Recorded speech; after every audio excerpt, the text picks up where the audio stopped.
وہ کہتے ہیں خان یوسف میں جاؤ، وہاں سے اب وہ کہہ رہے کہ خان یوسف سے نکل آؤ، ہم نے اس کو پلستر کر دینا، ہم نے اس کو مسمار کر دینا، ہم نے کوئی بلڈنگ کوئی عمارت کھڑی نہیں رہنے دیں گے تاکہ حماس والے نکلے۔ ارے حماس کا تم ایک مارتے ہو، یہاں واقعتاً 10 حماس کے پیدا ہوتے ہیں اور کھڑے ہوتے ہیں۔ آپ دیکھو مغرب بھی کیا کہہ رہا ہے؟ مغرب کہہ رہا ہے، اس کو کس طرح ڈیفائن کرتا ہے؟ اسرائیل کی حماس سے جنگ، اسرائیل اور فلسطین کی جنگ بھی نہیں کہتا ہے that war between Israel and Hamas۔ Hamas کو ایک سیاسی جماعت ہے، وہ اس نے اتنے بڑے دشمن کو دے دیا ہے۔ اب اس پہ میں اور نے بولنا ہے، میں آپ کو صرف ایک سنانا چاہتا ہوں، پیش کرنا چاہتا ہوں۔ یہ فیصلہ میں ایرانی طلباء کے نام نظم لکھی تھی، اور اس نظم میں 1953 میں ایران میں بھی ایسے ہوا تھا، مصدق وہاں کا منتخب لیڈر ہے، پرائم منسٹر تھے، اس کو ہٹایا گیا، شاہ آف ایران کو لایا گیا، تو ان پہ نوجوانوں پہ گولیاں برسائیں اور ان کو بہت کو شہید کیا۔ اس پہ فیصلہ نے کہا ایرانی طلباء کے نام، اب یہ غزہ کے نوجوان دیکھ جو آپ وہ کھڑے ہیں، وہ بھاگ رہے ہیں، لاشوں کو اٹھا رہے ہیں، ان کو پانی نہیں ہے ملتا مہیا، ان کے پاس کھانا نہیں، اور وہ کس طرح بھاگتے اور وہ وہاں سے جانے کو تیار نہیں، ڈاکٹر وہاں سے الشفا اسپتال سے جانے کو تیار نہیں۔ یہ قوم جو اپنے آنے والی نسلوں کو ورثہ دیتے جا رہی ہے، وہ ایک بڑی ثقافت، اور یہ قوم سخی ہے جن کے لہو کی اشرفیاں آپ دیکھیں، کندن اور زیور کا ہی ذکر ہو،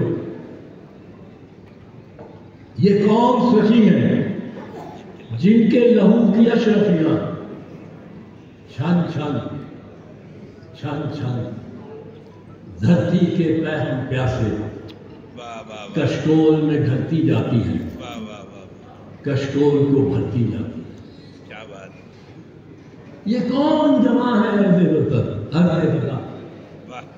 یہ لفظ جن کے جسموں کی بھرپور جوانی کا یوں خاک میں ریزہ ریزہ ہے، یوں کوچے کوچے بکھرا ہے۔ اے ارض عجم، اے ارض قضا، کیوں لوچ کے ہنس ہنس پھینک دیے ان آنکھوں نے اپنے نیلم، ان ہونٹوں نے اپنے مرجاں، ان ہاتھوں کی پیکر چاندی کس ہاتھ لگی، کس کام ہے؟ اے پوچھنے والے پردیسی، یہ طفل و جوان اس نور کے نورس ہوتی ہے،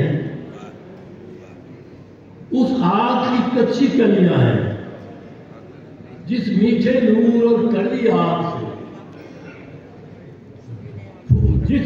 اس آگ کی کچی کلیاں ہیں جس میٹھے نور اور کڑوی آگ سے پھوٹا صبح بغاوت کا دن، اور صبح ہوئی من من تن تن، ان جسموں کا چاندی سونا، ان چہروں کے نیلم مرجاں، جگمگ جگمگ رخشان رخشان۔ اور جب دیکھنے جائے پردیسی پاس آئے، دیکھے جی بھر کے یہ زیست کی رانی کا جھومر، یہ امن کی دیوی کا کنکر۔ اور میں یہ کہنا چاہتا ہوں تیرے بعد بھی زندہ ہوں، رضا میں شرمندہ.